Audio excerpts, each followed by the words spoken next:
Okay, so welcome back to my channel. I am Jason, and this is from Sense Perspective Reviews. So, moving forward with doing recaps on shows that I enjoy. Like I said, some shows are still on the air, some are not. This is a show that ran for one season. It premiered in 2019, and it has 6 episodes, 3 storylines. Each storyline has 2 parts. While the main characters stay the same in each storyline, of course, each storyline is going to introduce different characters. So the first episode, which is A Murder in the Dark Part 1, introduce you to the main characters and kind of give you some backstory on them, along with, of course, the actual crime that they're trying to solve. So it opens with giving you the backstory on Matilda. So the show kind of works around Matilda, who is the main character, and her 3 aunts. So when Matilda was 3 years old, her mother disappeared, and she was raised by her 3 aunts, Jane, Beth, and Kat. All 3 are crime writing authors. All 3 do well. Her aunt Jane actually owns the bookstore in their town of Wildmarsh, and that's pretty much how Matilda really got into crime writing and fiction and that kind of thing. And because that's all she ever read basically growing up. And of course, the fact that her mother just disappeared and that case was never solved. That's what kind of pushed her into joining the police force. So Matilda joins the police force. She goes away, of course, for training and that, and all of that. And then she eventually comes back as a detective sergeant. So her first day on the job, she arrives and she meets Terry Foster. Terry Foster is the officer at the front desk. And he's cute, but he's kind of like this awkward kind of guy that you really wouldn't notice, you know what I mean? So, and he, as soon as she walks in, he jumps up because he knows exactly who she is because he's had a crush on her for forever, right? And she was like, oh, he was like, Matilda. She was like, I'm Terry Foster. And she was kind of like, do we know each other? Do we know each other? And he was like, well, no, she was actually, I don't know if she was friends with his sister or just familiar with his sister. They may have hung out a couple of times, but she had the foggiest idea who Terry was. Inspector Thorne walks in, and he's her boss. He's in charge of that particular station, and he wasted no time telling her that she was not his first choice, and that he wanted somebody different, and that he's familiar with her and her family because her aunts, they write about crime, but they also kind of conduct themselves like they're like de facto detectives. And so he was like, they've tried to offer their help from time to time. And she was like, as writers? He was like, no, as detectives.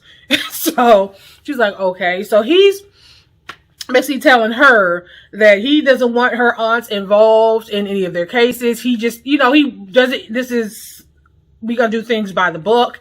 And he was kind of ornery, kind of like gruff and rough, like, okay, well, what Matilda do to you? She didn't never do nothing to you. But he was basically laying down the law, and you can clearly see that he is not a fan of Matilda and her family.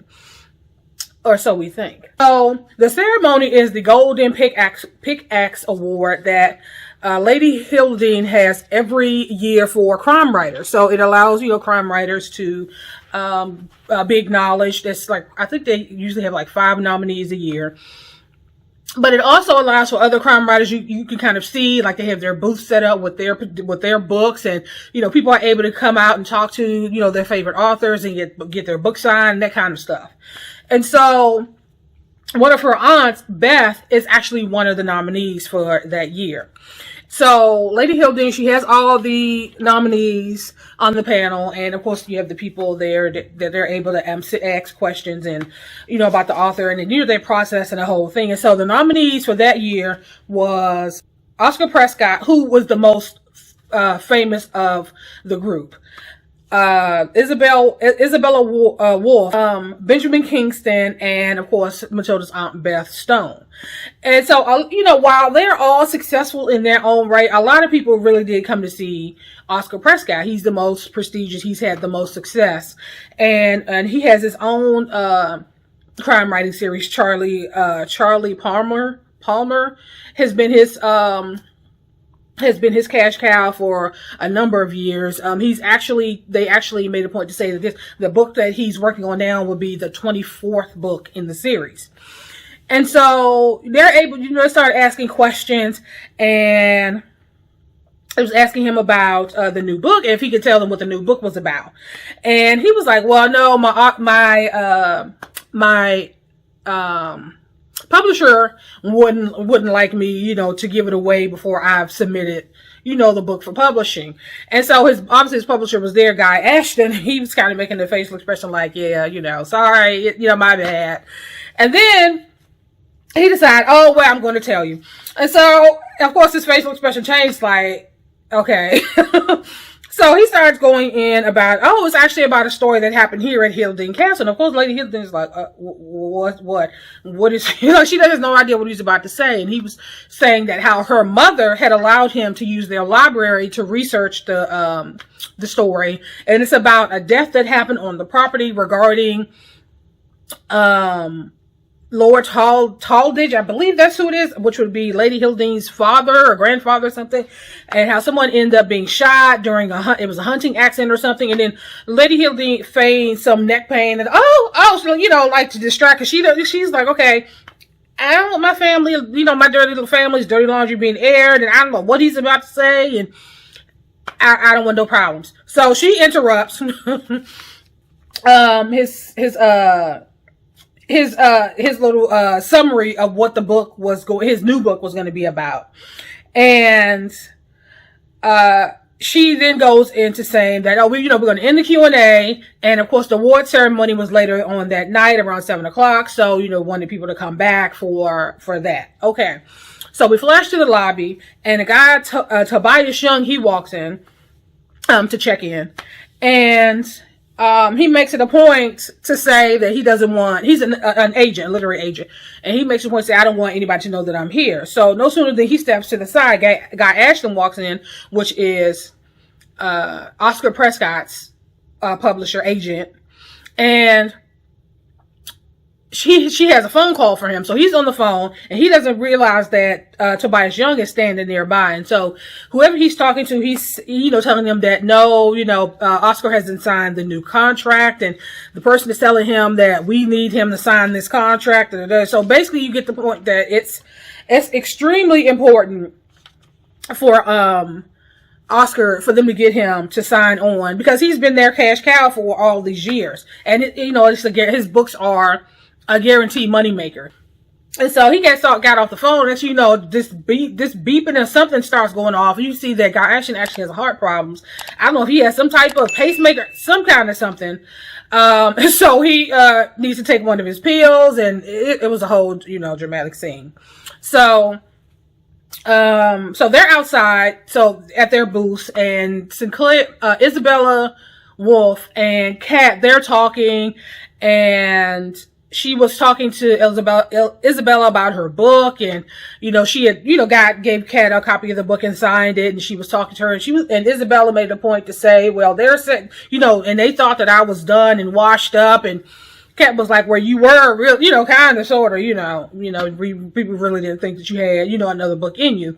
And so around this time, Maximilian Sinclair rolls up, and they are aware of him because he is a big name in their circle, and he actually owns the company that published Oscar Prescott's book. And so Isabel was like, what are you doing here? I thought that you didn't, really like these kind of dudes. And he's like, well, I really don't.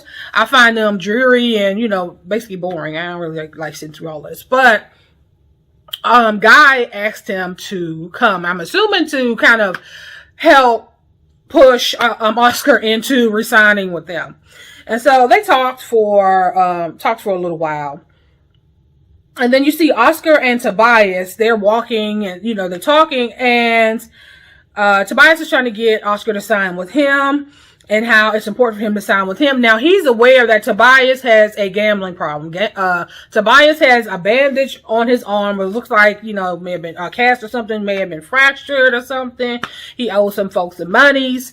And he is really working to get Oscar to sign with him so he can get this money, so he can pay whatever debt he owes to these people that's going to probably come and break his neck or his knees or something else next if they don't get their monies. And so, Oscar is basically like, he said, I owe it to Guy to see what their offer is going to be. And so, Tobias was like, whatever they offer, I'll pay double. He was like, I know. So basically, Oscar is doing what he should do. He's working for the best offer. And so, which of course is not making anybody, happy. But at the same time, Oscar is like, you know what? All of y'all are making money off me. I'm going to go with what's going to be best for me right now. So, now Oscar and Maximilian, you have Oscar, Maximilian, Emily Rose, who's Oscar's assistant, and Benjamin Kingston. So they're walking down the hall and you hear Guy yelling at Oscar, like, I signed you and I've been with you all these years. And, he's upset that Oscar won't just sign the contract. And Oscar was like, well, just because I've been with you the longest, you expect me to accept any measly offer you give me? And Guy's response was, well, yeah. Of course, that's not realistic. But so the next thing you know, his thing, the bells and whistles starts going off again. I guess this is hard. He needs to take his medication. Oscar's like, oh, please give me a break. Like, he felt like he's being overly dramatic, right? And so around this time, Tobias Young walks up and like, we really need to talk. Oscar has had enough. He's tired of being pulled in all these different directions. He basically like, you know what? Just leave me alone. When I make a decision, basically all of y'all gonna know, because I'm sick of a lot of you and I want to get rid it'll be a relief to get rid of all of you. So at this point, we don't know what that means. So, and he storms off. So Kat is now walking around looking for Beth. Somehow she disappeared and nobody knows what she is. So now Kat, she's just right this time walking around looking for her. Oscar ends up confronting Max with some kind of report, accounting report. So I'm assuming from the conversation, Max may have been stealing from Oscar, and he's letting him know that he's aware of it, which is probably why he didn't go for. Then one of the reasons why he didn't continue to sign with his agency, because Max has been ripping him off. So I'm assuming he didn't say that, but he basically said that he had an outside order look at these numbers, and you can tell by Max's facial expression, like, okay, how am I going to get out of this situation? So now it's the awards, the awards ceremony, and of course Oscar wins. So people are like, oh, okay. I mean, I don't think anybody was really surprised. I think they always thought that knew he was the favorite, but he wins. And, Oscar decides that when he got up to get the award, he decides that he's going to read the last few pages of his new book. And of course, people are like, well, wait a minute, why is he reading the last few pages? That's going to give the entire story away. Why is he doing that? And so, of course, his agent is not happy. He's sitting there like, what are you thinking about? What are you doing? You have, because you had Benjamin Kingston, Isabella Wolf, Beth, because Beth finally appears because Kat had been walking around looking for her.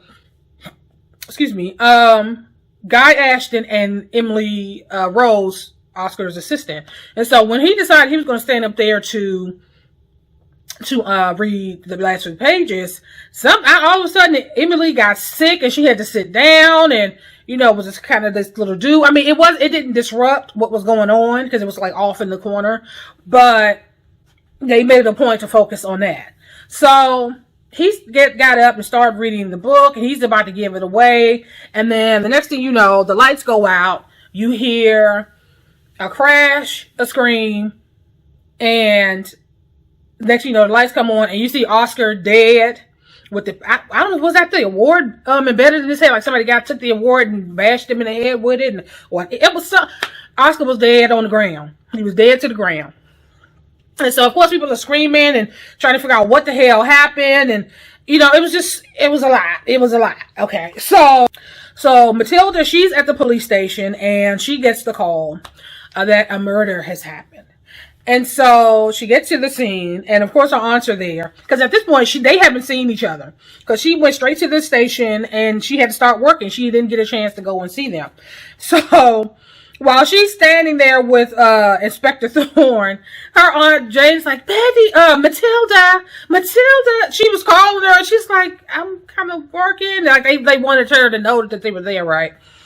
And so Dr. Lynch walks in, and you could already tell Matilda was in love, right? Like she saw him, and her eyes got all big and all dreamy, and this whole thing's just like, okay, so that's gonna be so you're working like, okay, that's gonna be her love interest, right? So they start, so Dr. Lynch, Matilda, and Inspector Thorne, they start looking at the scene, and they start going down their list of suspects, which is extensive. So you had Isabella Wolf, Benjamin Kingston, even Lady Hilding is her ceremony, it's her award. She was on the stage too.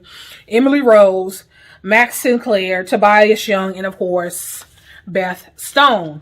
And so of course when she left her aunt's name for last, and of course she made the point to say, I'm gonna, that's not gonna affect my ability to be objective. And he's like, basically it better not. As soon as he left, they all rushed her and kissed her and hugged her, and like, because obviously they're happy to see her. And so they started talking, and she ends up having to tell her Aunt Beth that she was a suspect.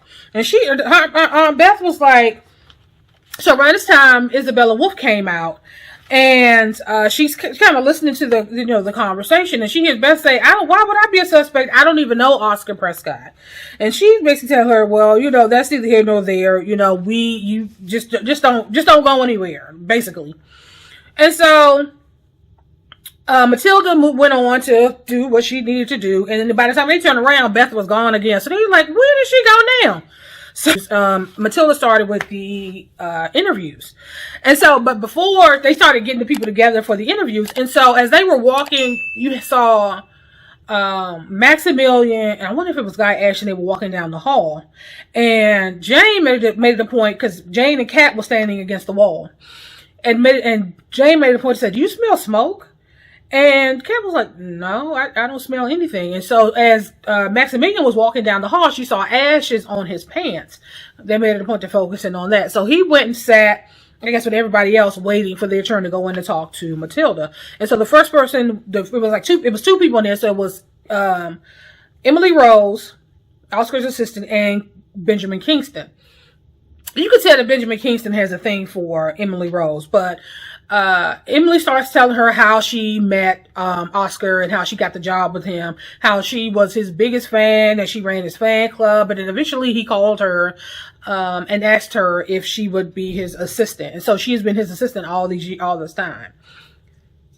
And sorry, I heard somebody at the door. And so Kingston, he's known Oscar since they were in school. And so, of course, she was like, well, are you disappointed that you didn't win the award? And she's, trying to see if maybe there was some jealousy or something. And he was like, well, no, I was always the more academic. So my writing was almost always for academia and not so much for fame. And then Guy Ashton walks in and he says that, he signed Oscar while he was still at school. And he's been his agent since then. And she said, I heard that, you guys had a disagreement. And he basically, it happens, it happens all the time. Basically we like family. That's what we do. We have disagreements, we make up, and, we always find some way to meet in the middle. So it was, it wasn't a thing. And so while she was talking to Guy Ashton, Dr. Lynch walks in and she's saying that he was telling her that we have a problem. The last couple of pages of his manuscript are missing. And so they end up going to his room. His room is a mess, and they're trying to see if they can find another copy. And Emily said, well, no, he always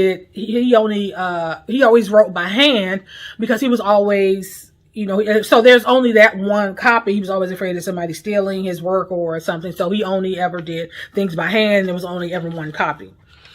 So, the next morning, Matilda, she stayed with her Aunt Jane. And so her Aunt Kat dropped by and she started talking to her about Isabella Wolf. And Matilda was like, from what I got, it seemed like everybody's saying that they hated each other. She was like, oh, did they? Because I saw him leaving her room last night. So maybe it's not what people, it's maybe there's more, more to them than meets the eye. So Matilda, was looking at her watch and had to rush off. And then, Jane and Kat started talking, and she knew that something was going on with Jane because the way Jane was cleaning. And she's like, she said, I don't understand why this is Jane talking to Kat. I don't understand why she lied to Matilda. She was like, what are you talking about? Why Beth lied to Matilda?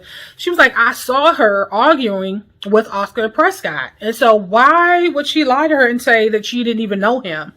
And so now they're like, well, so Kat was like, there's only one way to find out. And of course, Jane was like, well, how? I said, we could just ask her. So I guess they got themselves together to go and just find find Beth, who keep disappearing. So Matilda is back at the castle, and as soon as she walks in, she sees this board at the entrance, and tacked to it are the last pages of the manuscript. And it was basically saying that Baron Talvich is, he found out that Baron Talvich was actually the killer. And so they was like, well, they were kind of confused, like, why? And how do we know these are authentic? And Benjamin Kingsley said that his linguistics, he studies handwriting. And so he can tell that is, in fact, Oscar's handwriting. So the pages are authentic. But she was kind of confused, like, why would they put the pages up like this? Who knows? So now, Kat and Jane, Kat and Jane, they went looking for Beth. They went by her house. Of course, she's not there. And then Jane decides that she's going to go and talk to Isabella. And she said that you should go and talk to Maximilian. And Jane was like, why would I do that? She was like, well, what is that you were asking him? Because she'd asked him if he had a cigarette. And to try to figure out, like, why she was smelling smoke when he walked by. And she was like, oh, she said, no, I saw ashes on his pants. And she was like, and Kat was like, oh, but it's the middle of winter. I mean, it's the middle of summer. Like, why would there be why would there be a fire? And Jane was like, basically her facial expression was like, exactly. And then she connected. That's like, oh, okay, maybe he was burning something.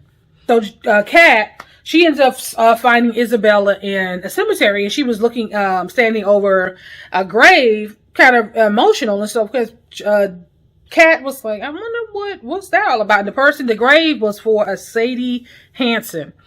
And so now she's like trying to figure out, like, who's this Sadie Hansen and why is Isabella Wolf all emotional, okay? And so you had Max and Tobias, they were sitting out talking, and Max was like, well, I want this particular cut, and they're trying to work out, they're negotiating something, when Matilda walked up. And she basically, interviewed them and asked them, like, what their whereabouts and how they felt about Oscar. And basically Max was like, he's been the money maker. Probably not the only one, but probably he's made more money with Oscar, as his publisher. And basically it was more profitable and beneficial for him to be alive. Like, there would be no reason for me to kill him. And Tobias is like, well, why would I kill my new client? And so he produced a contract where Oscar had signed with him. So they're both kind of like, their motive just went out the window. Whatever motive that Matilda assumed they would have went out the window. It was like, no, I'll make more money with him alive. And Tobias is like, well, no, because he was my client. So why would I go through all this work to sign him only to kill him?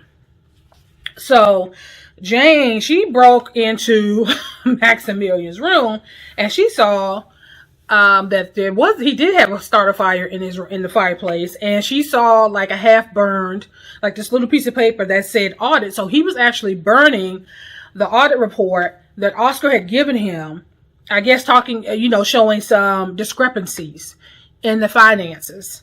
So she's like, okay, so now she has that. So Matilda is now interviewing Guy Ashton. Emily Rose is there, and he starts talking about, how much he cared about Oscar and how he would never do anything to hurt him. And, he was my client, and she produced a contract showing that Tobias had given him, showing that, Oscar had signed with Tobias. And he was like, well, this is a fake. And she was like, well, no, it was witnessed, and it was witnessed by Emily. And so he looks over Emily, And so, of course, he's pissed now. He was like, this is not over. And so he got up and he stormed out. So as Matilda was about to storm out behind him, she gets a call from Terry saying that there was a woman that fits Isabella's description causing a disturbance. And so she ends up leaving to go to find Isabella. And so she goes to the pub and they start talking. And she starts saying that, you know, it was all a show, that her and Oscar were actually lovers. They didn't hate each other. And she also said that, and I wonder, you know, and she basically told her that your aunt isn't perfect, like these good Miss Goody Two Shoes. And of course, Matilda's like, what are you talking about? I heard her tell you that she didn't know Oscar, but I saw her arguing with him in the hallway. And so now Matilda's kind of like, okay, I wonder, why did she lie to me? What is she hiding? So I don't think she necessarily thinks her aunt is a murderer, but she's also like, well, why would she lie to me about this? So Kat ends up going to Sadie Hansen's home. Like she was posing as a journalist or something. She was able to get into her room, and she kind of looks around and she realizes that Sadie knew Oscar. And I don't mean she found a photo, and it wasn't like a regular, like a selfie or something. It was like a Polaroid of them, just almost like they were kind of friendly. You know what I'm saying? And so then she also found a thumb drive. And so she got home and she saw there's this book on this thumb drive. At this point, we don't know what that means, but obviously it's it's significant. So she's now reading through this book that's on this thumb drive. So at some point during the day, Tobias had received a text asking to meet him in the library. So later that night, he goes to the library. It's completely dark. He's kind of looking around. He's calling. I mean, like trying to see who's there. And then next thing you know, there's this domino effect of bookshelves that fall over and basically crush him. And at this point, there's been 2 deaths at Hildene Castle: Oscar Prescott and Tobias Young. So that's how this episode, and it's just how part 1 ended. So obviously part 2 is going to pick up with Tobias Young under the bookshelves. So I'm going to end this here, and I will talk to you guys later. Thank you.